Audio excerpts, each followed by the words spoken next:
My dad left a voicemail, "You embarrassed yourself. And us." All I did was speak up at a family gathering about how I was the one who paid for my brother's college. Apparently, that was too much honesty. My aunt threw her wine, my cousin called me a liar, and my dad told me to apologize. Instead, I pulled up the receipts, $43,000 over 4 years. Then I forwarded them to the entire family group chat. What my grandmother texted me 10 minutes later changed everything. I, 38 female, have always been the quiet, dependable one in my family. I work in finance for a nonprofit organization in DC and live in Silver Spring, Maryland. My job isn't flashy, but it's stable and pays well. I live a pretty quiet life, yoga, hiking, reading, helping out at the food bank when I can. I've never been married, no kids. It's been a mix of choice and circumstance. My younger brother Miles, 29 male, is kind of the opposite of me. He's charming, sociable, ambitious, but in a vague way that's never translated into long-term stability. He has a degree in mechanical engineering from the University of Maryland. The family always praises him for how bright he is and how proud they are of him. What no one ever said out loud, until I did, is that I paid for Miles's entire college education. Yeah. All 4 years. Tuition, books, housing. Every cent. It started with a phone call the summer after Miles's senior year of high school. My parents, Armand and Celeste, told me that they were tight on money and asked if I could help cover Miles's first semester of tuition while they sorted some things out. I said yes. I didn't hesitate. Miles was smart and had potential, and I was doing well financially. I figured I could swing one semester. That one semester turned into 4 years. Every few months, I'd get another call. A bill was due. Financial aid had fallen through. A mistake in paperwork. My parents always framed it as temporary. "We'll pay you back," they'd say. "You're just helping us keep things afloat." But they never paid me back. Not once. I didn't push it. I told myself I was being generous. That it was for Miles. That this was what family does. So I worked overtime. Picked up consulting gigs. Said no to trips, no to dates, no to indulging in the things I wanted for myself. While my friends bought homes, got married, had kids, I wrote checks. Quietly. Anonymously. I told no one. Fast forward to 3 weeks ago. My Aunt Rochelle turned 60 and invited the family over to her house in Bethesda for a dinner party. It was beautiful, string lights, catered appetizers, expensive wine. The whole clan was there. Cousins I hadn't seen in years. Everyone dressed up, mingling, gossiping. My mom was in full hostess mode, sipping white wine and gushing about Miles. "He's doing so well," she said to anyone who would listen. "We worked so hard to make sure he didn't have any debt. That was always our priority."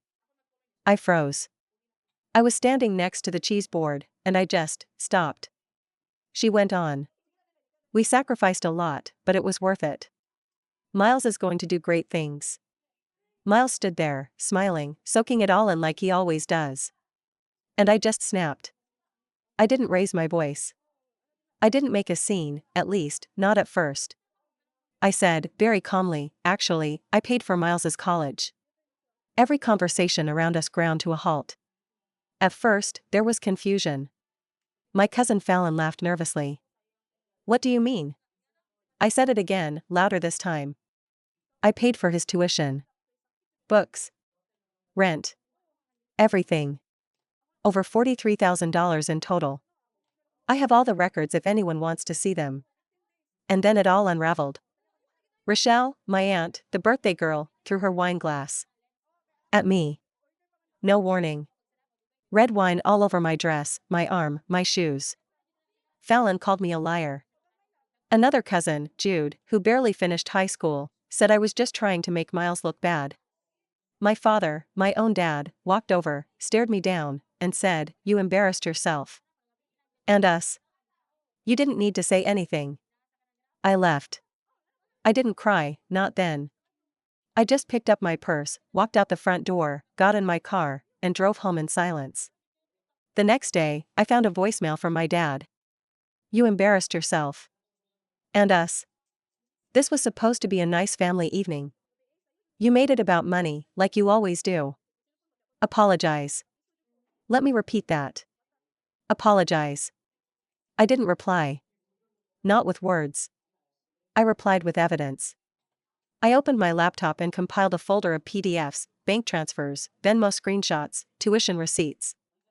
Every dollar I'd paid.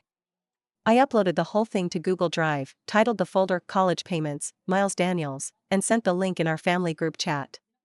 No message. Just the link. It took 10 minutes for someone to respond. It was my grandmother, Nadine. She's 82. The kind of woman who always knows more than she lets on. She texted me directly, I always suspected. You were the only one who ever showed any sense. I'm proud of you. Then another, call me. We need to talk. I called. We spoke for an hour. She told me things I never knew. Like how my parents had taken out a second mortgage when Miles was in high school. How they lost money in some kind of investment scheme that my dad tried to hide. How they'd lied to the entire extended family, saying they'd set up a college fund when they hadn't saved a cent. And how they always said I was too quiet to make a fuss. Turns out my silence was exactly what they were counting on. My grandmother, bless her, told me she was going to rewrite her will. It's not about the money, she said. It's about fairness. You gave when no one else did. That matters. Since then, the family's been split. Some relatives messaged to say they had no idea and they're sorry. Others, like Rochelle and Fallon, doubled down, accusing me of being vindictive and dividing the family. Miles? Not a word. Not a single word. No apology. No explanation. No defense. That silence stung more than anything. I spent a few days mourning what I thought my family was. The illusion that we were close. That we had each other's backs. It's a hard truth to sit with, that sometimes, the people you break your back for wouldn't even bend for you. I've gone no contact with my parents. I'm not angry, exactly. Just, done. Something in me changed that night. I can't go back to pretending. I've since booked my first solo trip, to Lisbon. It's something I've always wanted to do but kept putting off. I'm taking the time. I'm spending the money. On me, this time. And that feels revolutionary. I quietly paid for my brother's college over 4 years. My parents took credit for it. At a family dinner, I told the truth. My aunt threw wine at me, my cousin called me a liar, and my dad told me to apologize. I sent the receipts to the family group chat. My grandmother texted me something that changed everything. The silence from Miles lasted a full week. 7 days where I stared at my phone, half expecting something. A text. A call. Even a voice memo. Anything that resembled recognition or remorse. Instead, I got a notification on Instagram. He posted a story of himself at a rooftop bar in Adams Morgan, captioned, "Nothing better than family." That was it. That was his response. Not to me, not directly, but to the whole situation. And it hit me in a way I didn't expect. Like he was mocking me. Pretending the whole thing hadn't happened. Or worse, framing himself as the victim in all of it. I muted him. Not blocked, yet, but muted. Then came the texts from my mom. You need to stop this. We didn't raise you to humiliate people. I don't know what's gotten into you lately. And finally, if your grandmother changes her will over this nonsense, you'll regret it. That last one. That one hit me in the gut. Because it wasn't just manipulative, it was a threat. A real one. And it made me realize how much of our family's behavior was rooted in control. My parents had this way of twisting everything I did into some sort of moral failing. As a child, it was Marissa's too serious. In high school, it was she thinks she's better than everyone. As an adult, it became why can't you just let things go? It had always been about keeping the peace, so long as that peace meant staying silent, compliant, invisible. But something broke that night at Rochelle's. Not loudly. Not with shouting or slamming doors. Just a quiet unraveling. A soft, internal no more. 2 days after the group chat bombshell, Grandma Nadine invited me to lunch. We met at a small Italian place in Chevy Chase, one of her favorites. She wore this cobalt blue scarf I remembered from my childhood, the one she only pulled out for occasions. Her silver hair was neatly curled, and she carried herself like a woman who'd seen everything and was now utterly unimpressed by pretense. I hugged her tight when I arrived. She held me a little longer than I expected. Over a bowl of minestrone and half a Caesar salad, she told me stories I'd never heard before. About my father's early years, how he gambled away a chunk of his inheritance in Atlantic City. About my mother's obsessive need for appearances. About Rochelle and the unspoken feud she'd had with my mom for over a decade, which had less to do with anything real and more with who was more respected in the family. I see now, I said, they were never going to give me credit. Grandma dabbed at her lips with a napkin. They didn't want you to speak. Because speaking changes the balance. She looked me dead in the eye. You've always had power. You just didn't know it. It felt strange, sitting there in that quiet restaurant, sipping ginger ale while a woman I loved revealed the rotted foundations of our family. Like finding out your house was sinking after years of ignoring the cracks. We talked for 2 hours. She told me she was redoing her will, splitting her estate between me and one other cousin who's been caring for her over the years. Everyone else has had their share of lies and comfort, she said. It's time for some honesty. I offered to pay for lunch. She waved me off. You've paid enough, she said. Later that night, I found myself scrolling through old photos on my phone. Birthdays. Holidays. Miles's graduation. I had taken all the photos. Captured every moment. Stood behind the lens, behind the scenes. In most of the pictures, I'm not even in them. It was always about someone else's spotlight. I couldn't help but think about the graduation dinner we had for Miles. We went to a steakhouse in D.C., not cheap. My parents beamed as he opened a new watch Dad had bought him. I knew it had been charged to my card. I'd paid the restaurant bill, too. Tip included. Back then, I didn't feel bitter. Just tired. Now I feel both. But also something else, clarity. Because that night in Rochelle's garden, when I finally said what no one wanted to hear, I didn't just expose a financial lie. I exposed a structure. An expectation. That I would continue to pay for other people's comfort. With money. With silence. With presence. And when I broke that pattern, they didn't know what to do with me. Since that night, my world has gotten quieter, but in a good way. I sleep better. I eat slower. I say no to things without guilt. I've started journaling again, something I haven't done since my 20s. I go on walks without headphones. I watch the way the light hits the buildings around 7 p.m., when everything glows like it's been dusted with gold. I even bought myself a gift, an espresso machine. Silly, maybe, but it felt symbolic. For once, I wanted something just for me. One evening, a cousin I hadn't heard from in years, Isadora, called me. She's a nurse in Baltimore, always kept to herself like I did. She said, I saw what happened in the chat. You weren't wrong. I just want you to know that. I cried after we hung up. Quietly. Not out of sadness. Relief, maybe. Not everyone in the family chose silence. It was a week and a half after that lunch with Grandma Nadine when I got a text from Miles. Nothing elaborate. Just, can we talk? No punctuation. No greeting. No context. I stared at it for a long time. It had been over 10 days since the family dinner. 10 days since the wine, the shouting, the voicemail, and the receipt bomb I dropped in the group chat. 10 days of complete silence from him. And now he wanted to talk. I replied, sure. He asked to come by.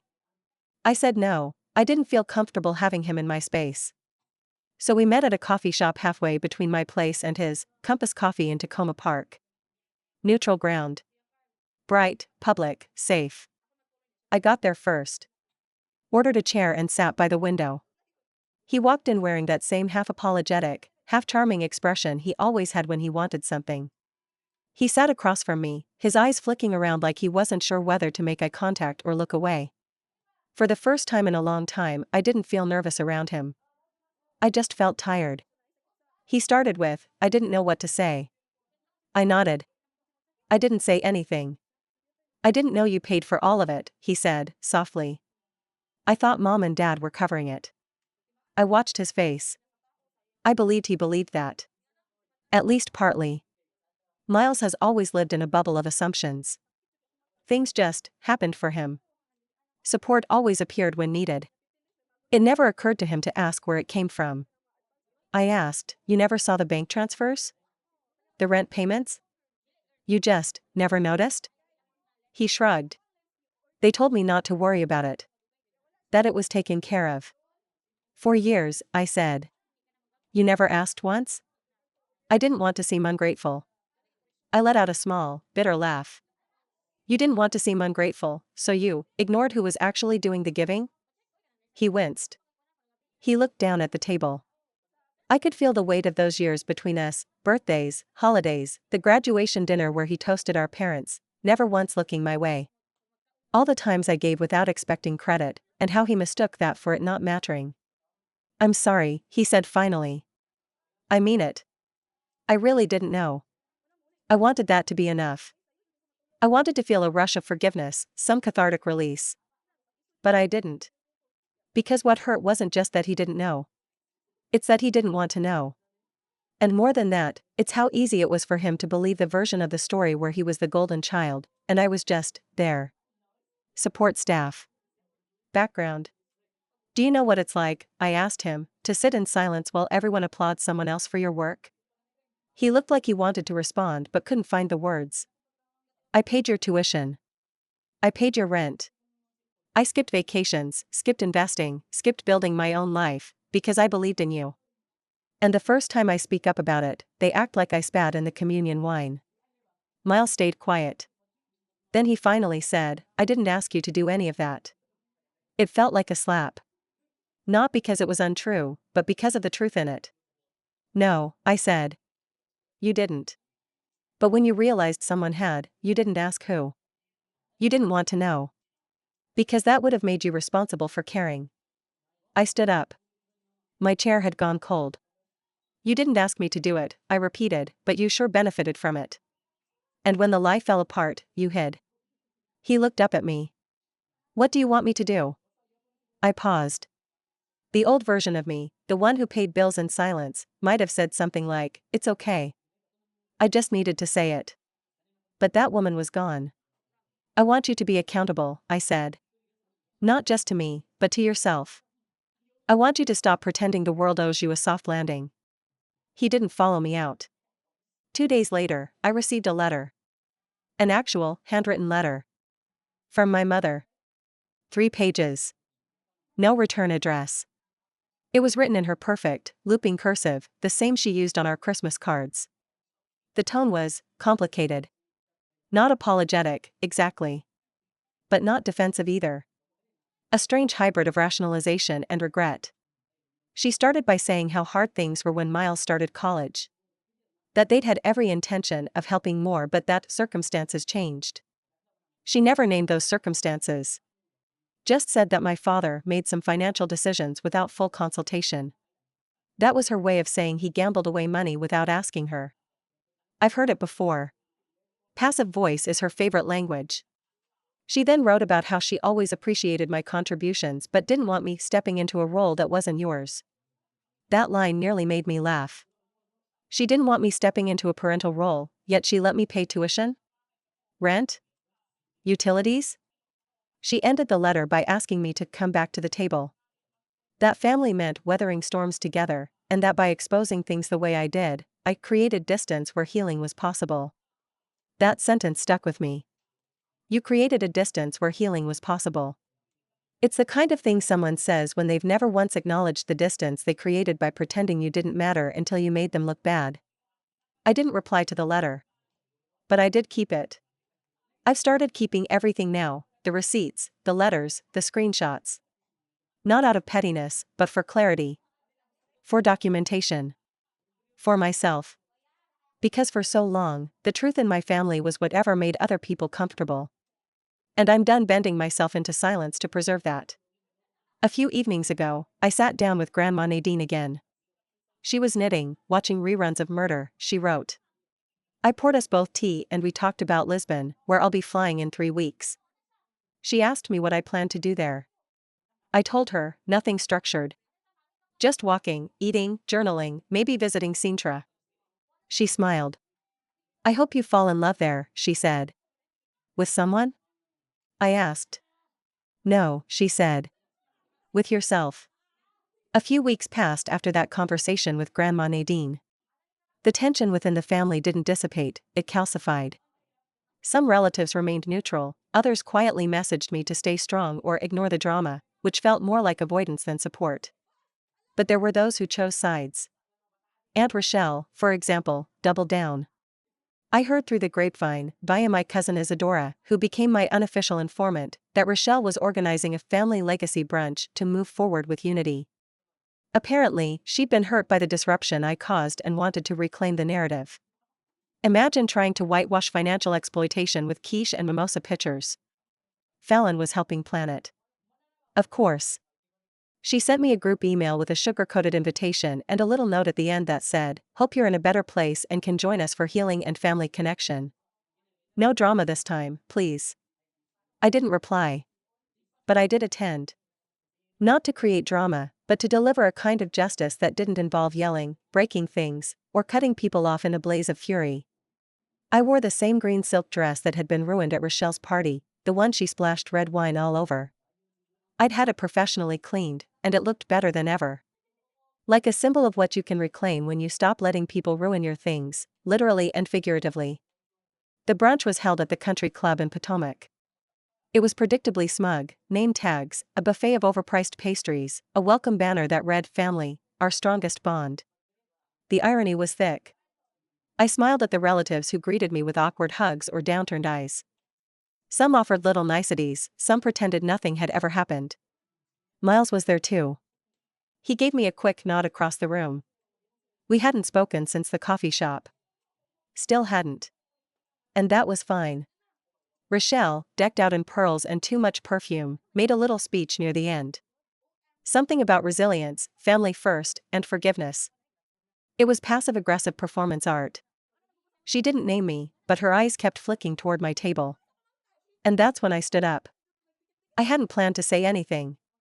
But sometimes, the best revenge is clarity, spoken into a room where lies used to reign. I walked up to the mic, took a breath, and calmly said, "Hi everyone. I won't take long. I know there's been tension these past few weeks, and I want to thank those of you who reached out, especially those who asked what actually happened instead of assuming." The room was still. I spent 4 years quietly paying for my brother's education. I was told to keep quiet about it, to protect the family's image. When I finally told the truth, I was insulted, denied, and told to apologize. Rochelle shifted in her seat. I don't need an apology from anyone. I've already moved on. But I do want to make something clear. I pulled out a small envelope and opened it. This is a notarized document. My grandmother Nadine has amended her will. She's chosen to leave her estate to those who've acted with integrity and love, not just words, but action. The room stiffened. Rochelle paled. Fallon blinked rapidly. It's not about the money, I continued, it's about what we choose to value. I value honesty, boundaries, and no longer carrying burdens that don't belong to me. I won't be part of a version of a family that punishes truth and rewards performance. I paused. So if any of you feel discomfort hearing this, I want you to know, discomfort is the first step toward honesty. And you're welcome to join me on that path. But I won't be walking backward anymore. I handed the mic back. Calm. Poised. And I walked out. 2 weeks later, the ripple effects hit. First, Rochelle found out she'd been cut out of Grandma Nadine's will entirely. Not just cut, replaced. Half her expected inheritance now belonged to me. The rest went to Isadora and my cousin Noelle, who'd taken care of Nadine during her surgery last year. Word spread fast. In our family, money is the ultimate currency of respect. Suddenly, I wasn't the black sheep, I was the truth teller with a bank account to prove it. Fallon tried to stir up more drama, even posting a cryptic status about self-righteous gold diggers. But it fizzled. People had seen the receipts. Literally and figuratively. Miles eventually reached out again. This time, differently. He asked if I would consider helping him get back on track financially. I told him, "I love you. But I already paid for your education. You'll have to figure the rest out on your own." And I meant it. There was no venom. No vengeance. Just the truth. I took that trip to Lisbon. It was everything I hoped for: quiet mornings by the Tagus River, warm pastries with powdered sugar, long walks through Alfama's winding streets. I sat in cafes with my journal, sipping espresso and writing not about family pain, but about dreams. One night, I stood at the edge of a viewpoint overlooking the city, golden lights flickering across red rooftops, and felt a weight lift. Not because I'd won, but because I had stopped playing a game where losing was the only option. That was my revenge, not screaming, not burning bridges. My revenge was living well. And letting the truth speak louder than the lies they built for comfort.